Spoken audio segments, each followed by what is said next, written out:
you for tuning in today. I'd like to talk about a couple of little blues ideas, blues soloing ideas for blues guitar, mainly inspired by Albert King. That's really the main thing I want to talk about. I don't know if you noticed, but a couple of times when each turnaround would begin again, I would start off with like kind of like a phrase that I would think is inspired by Albert King. And there's a couple of ways to go about doing that, and Albert King was a big influence on a lot of guitar players, blues and otherwise. So I think he's definitely an important person to talk about. So I'd just like to talk about a couple of different approaches to playing some of the riffs in his style. Now, I don't know if a lot of you people know about Albert King, but you know, he played left-handed and he played upside down. So the sound he got on the guitar was much different than most people did. And plus, I mean, he had huge hands and he really could bend the heck out of the strings, you know. So he really got a really distinct sound on the guitar, you know, and a lot of people try to emulate it. So there's a couple of different ways to go about, you know, playing some of those riffs. One of the main ones is this one. One of the main ones I want to talk about, actually. This position here, I call that like the Albert King position there, because you get a lot of Albert King riffs out of there.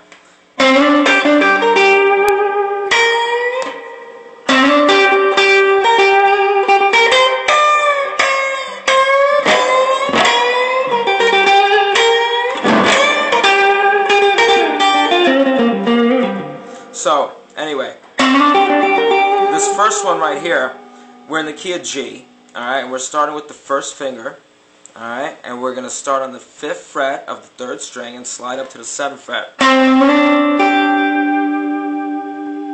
And with the 2nd finger, I play the 8th fret on the 2nd string.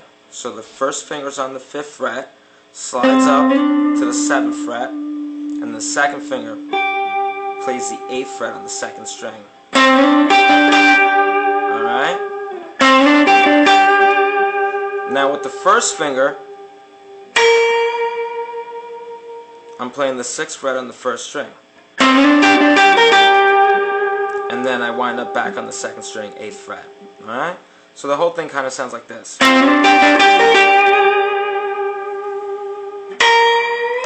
Alright, that's the 6th fret on the 1st string.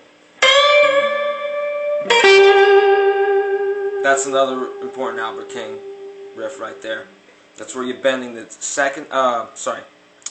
8th fret on the 1st string. Okay.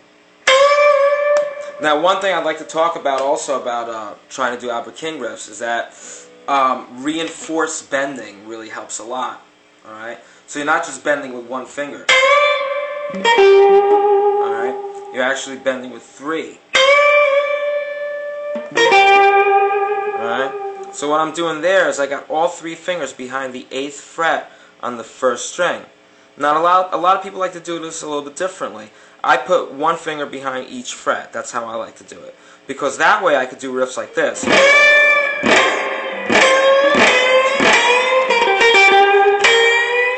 Alright, that's another Albert King inspired riff right there. Okay?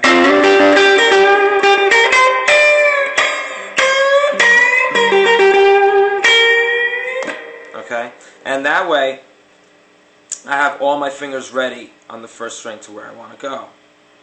Alright, so but a lot of people sometimes like to do it this way too, where they put 2 fingers in 1 fret, or maybe have 2 fingers on the 8th fret and 1 finger on the 7th fret. Whatever way you're comfortable with. But reinforced bending definitely helps out a lot with these kinds of things. And remember, where your thumb is also very important. I see a lot of guitar players bending like this, you know, and you know, the guitar is the kind of thing where wherever works best for you is what you should go with. But I like to really encourage keeping your thumb hooked into the top of the neck. For me, I find it easier because it provides like a little stability for while I'm bending. All right, because mainly I'm using my wrist over here. It's kind of like I'm opening a doorknob. All right, like that. Yeah. That's basically the way you want to do it. You don't want to be bending with your fingers, because you won't get enough support that way. If you bend with just your fingers, you won't really be able to do it enough. But your thumb, if you hook it up here, use your wrist, to do all the work. That way you'll be able to get the most out of your string bending. Alright? So, remember, it's the wrist, like opening a doorknob, okay, and then the reinforced bending. So the whole riff, when you put it together, goes.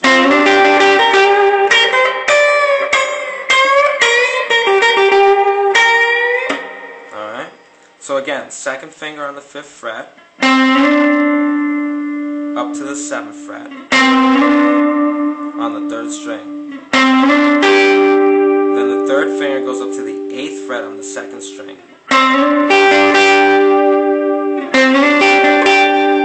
Alright? 1st finger is on the 6th fret of the 1st string. And here you're going to do your reinforced bend, which is the 8th fret on the 1st string.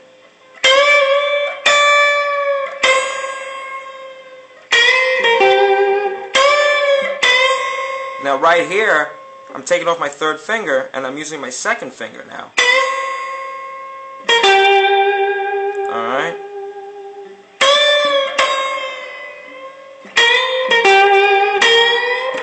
Okay?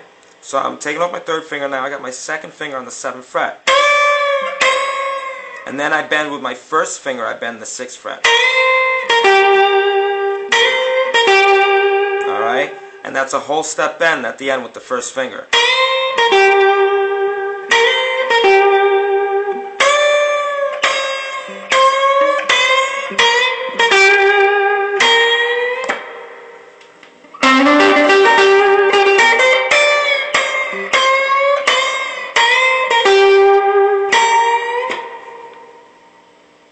Now another way to go about doing that same riff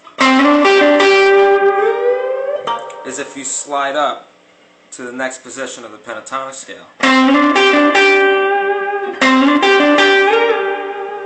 That's a way I like to do it a lot of times, because I like that slide in there.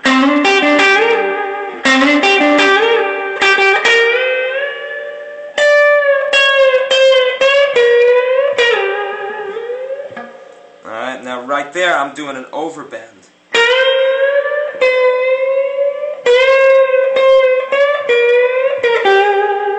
So there with my 2nd and 1st finger, I'm bending the 11th fret on the 2nd string.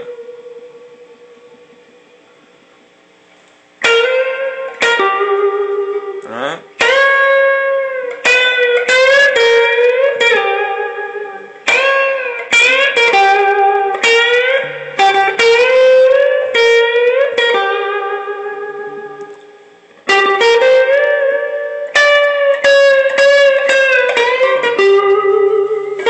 Now that's kind of a similar idea to where we started before.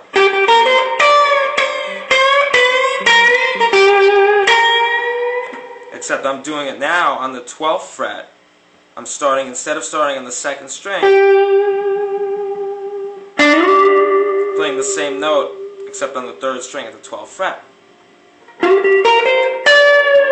This is the 11th fret on the 2nd string and the 13th fret on the second string. And I'm doing a similar idea here as I did before. I'm letting the bend go 1 fret at a time. 13th fret, 12th fret, 11th fret. And those are all whole step bends.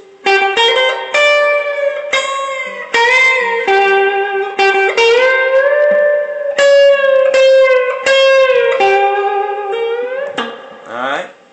So those are 3 different ways to play those Albert King riffs, and each one sounds different to me, you know, so you might have a favorite, you might want to try them all, you know.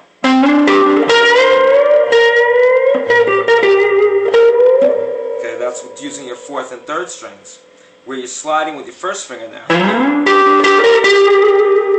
So you're sliding up to the 12th fret on the 4th string, and the 12th fret on the 3rd string. And there I'm hitting the 15th fret.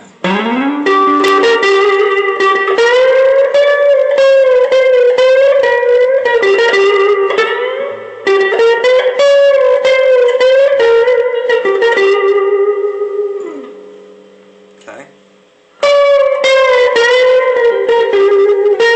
Same 15th and 17th frets. 17th fret on the 4th string, 15th fret on the 3rd string, 17th fret on the 3rd string.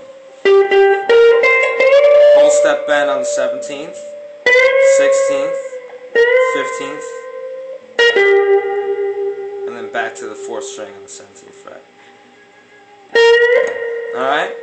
So I hope you guys enjoyed that. It's a couple different ideas, a couple different ways to play Albert King, one of my favorite guitar players. And see you next time. Thanks.